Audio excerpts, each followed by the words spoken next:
And so in the base of my project, my hypothesis was if multiple subjects with different ages contract their targeted muscle at the same force with little to no variables, then their average EMG level should result in resembling outcomes.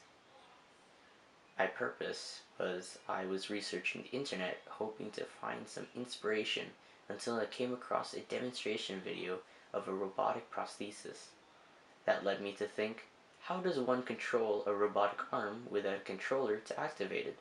After a decent amount of research, I discovered three outstanding options: voice recognition, electroencephalography (EEG), and electromyography (EMG). I wanted a challenge and wanted the patient to use a prosthetic via their muscles as if they did not lose it in the first place.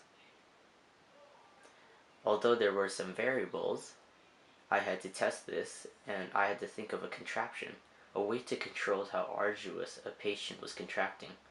I constructed a scale to measure the grip strength using a Newton scale attached to two perpendicular planks of wood with a bar to hold on. Although the spring was too weak, I wasn't giving much of an outcome, so I changed the spring to a much stronger one. With this, I could measure their EMG rate without them contracting harder or softer than anyone else. Once that was dealt with, I had to handle the types of skin and the amount of hair on a patient. With that, I used a water-based conductive gel along with my surface electrodes on each and every patient. The next hurdle to overcome was finding patients with appropriate body types corresponding to their age, especially within the 20s and 30s.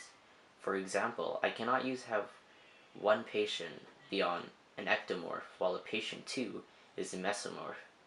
I've tried my best to find an abundance of patients with similar body builds, and before I tested each participant, I requested that they weighed beforehand so their muscles would be in a relaxed state.